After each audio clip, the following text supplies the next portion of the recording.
Assalamualaikum warahmatullahi wabarakatuh. Pada kesempatan kali ini, saya akan menjelaskan materi tentang pelaporan segmen, evaluasi pusat investasi, dan penetapan harga transfer. Video ini dibuat untuk memenuhi tugas sesi 7 dalam mata kuliah Akuntansi Manajemen dengan dosen pengampun Dr. Gustian Juanda. Sebelumnya, perkenalkan nama saya Neti Purnamasari dari kelas Manajemen 21C.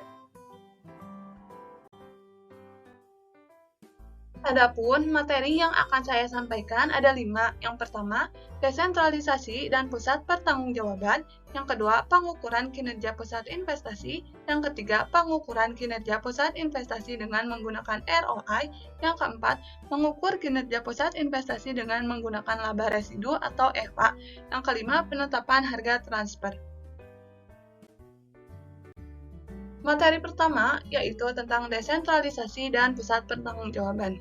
Sistem akuntansi pertanggungjawaban atau responsibility accounting system adalah sistem yang mengukur berbagai hasil yang dicapai setiap pusat pertanggungjawaban menurut informasi yang dibutuhkan para manajer untuk mengoperasikan pusat pertanggungjawaban mereka. Idealnya, sistem akuntansi pertanggungjawaban mencerminkan dan mendukung struktur dari seluruh organisasi atau perusahaan. Adapun perusahaan yang memiliki beberapa pusat pertanggungjawaban biasanya memilih salah satu dari dua pendekatan pengambilan keputusan untuk mengelola kegiatan mereka. Adapun dua pendekatan pengambilan keputusan, yaitu yang pertama, pengambilan keputusan tersentralisasi atau centralized decision making, atau yaitu berbagai keputusan dibuat pada tingkat manajemen puncak dan manajemen pada jenjang yang lebih rendah bertanggung jawab atas pengimplementasian keputusan-keputusan tersebut. Yang kedua ada pengambilan keputusan terdesentralisasi atau decentralized decision making, yaitu memperkenalkan manajer pada jenjang yang lebih rendah untuk membuat dan mengimplementasikan keputusan-keputusan penting yang berkaitan dengan wilayah pertanggungjawaban mereka.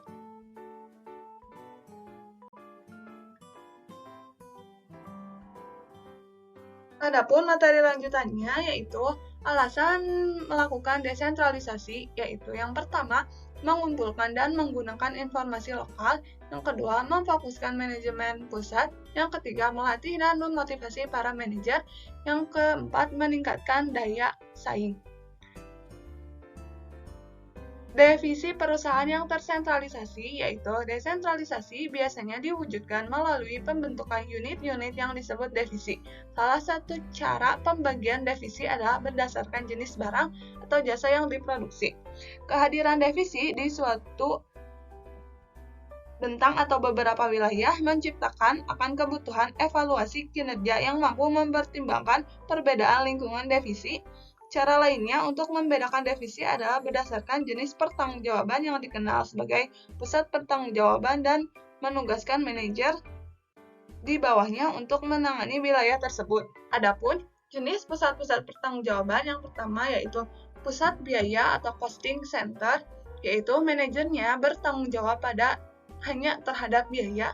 Yang kedua, pusat pendapatan atau revenue center, yaitu manajernya bertanggung jawab terhadap penjualan. Yang ketiga, pusat laba atau profit center, manajernya bertanggung jawab terhadap penjualan dan biaya.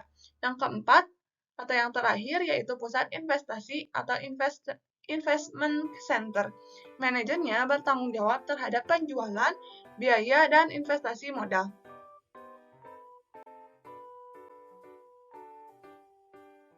Kemudian, materi selanjutnya yaitu tentang pengukuran kinerja pusat investasi.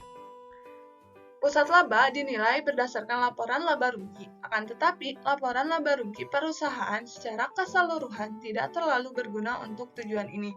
Oleh sebab itu, mengembangkan laporan laba rugi segmen untuk setiap pusat laba adalah salah satu cara yang penting. Ada dua metode perhitungan laba yang telah dikembangkan, yaitu berdasarkan perhitungan variabel dan berdasarkan biaya penuh atau absorpsi.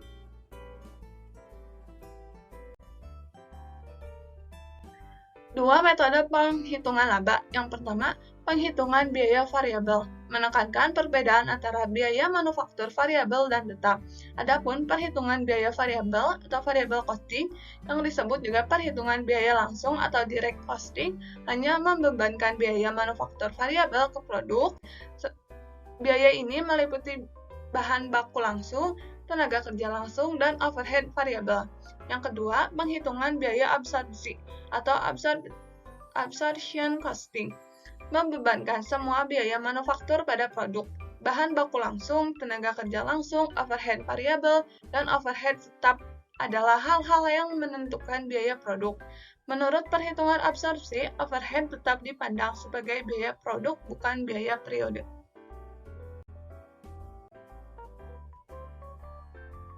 Selanjutnya, ada materi tentang pengukuran kinerja pusat investasi dengan menggunakan ROI.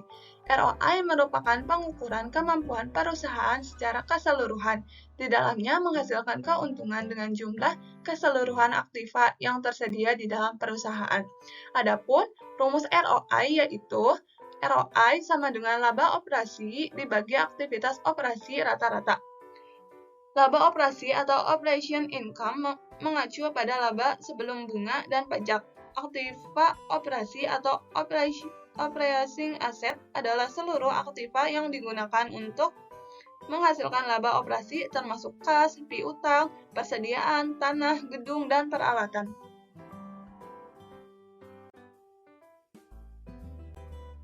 Kemudian ada keunggulan dan kelemahan ROI.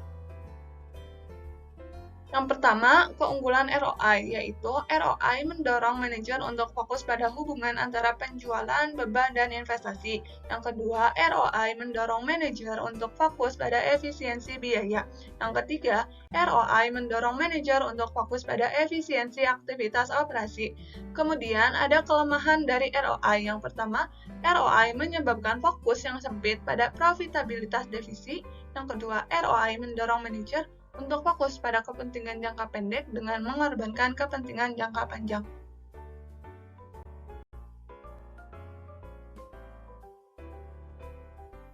Selanjutnya yaitu materi tentang mengukur kinerja pusat investasi dengan menggunakan laba residu dan EVA. Adapun pengertian laba residu atau residual income yaitu perbedaan antara laba operasi dan pengambilan dolar minimum yang disyaratkan atas aktiva operasi perusahaan. Keunggulannya, memilih kedua proyek menghasilkan peningkatan laba residu yang terbesar. Penggunaan laba residu mendorong para manajer untuk menerima proyek apapun yang menghasilkan tingkat di atas minimum.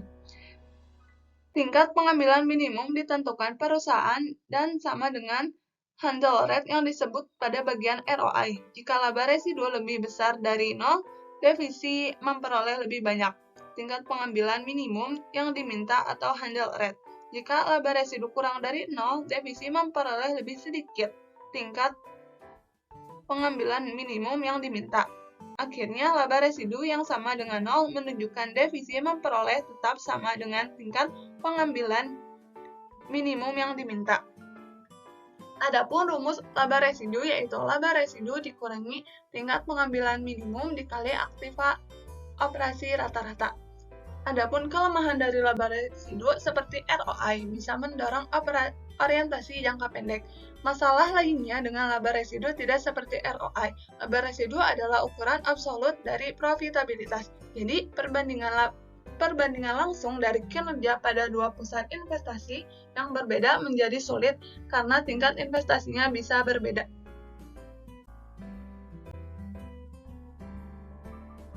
Selanjutnya ada Economy Value Add atau EVA. Cara khusus menghitung laba residu adalah nilai tambah ekonomi. Nilai tambah ekonomi atau Economy Value Add atau EVA adalah laba bersih atau laba operasi dikurangi pajak serta dikurangi total biaya modal tahunan. EVA adalah laba bersih atau laba operasi setelah pajak dikurangi biaya modal yang dipakai. Biaya modal yang dipakai adalah persentase aktual dari biaya modal dikali dengan total modal yang dipakai. Adapun rumus EVA sama dengan laba operasi setelah pajak dikurangi persentase biaya modal aktual dikali total modal yang dipakai.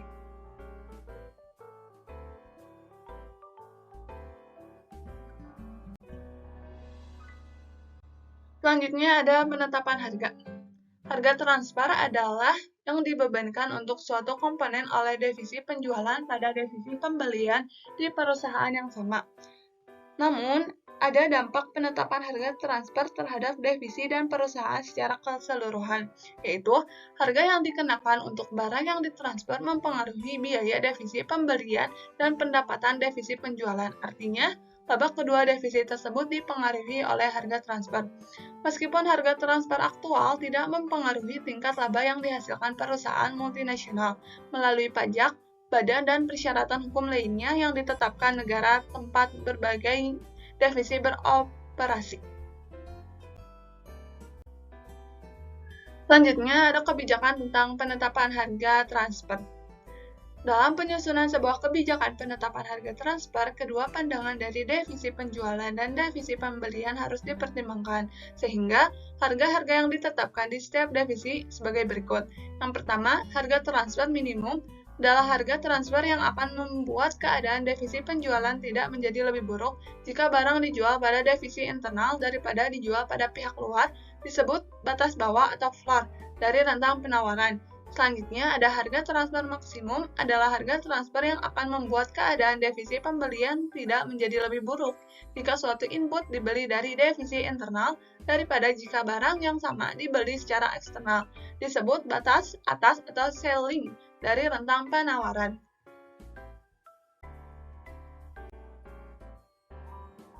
Cukup sekian materi yang dapat saya sampaikan.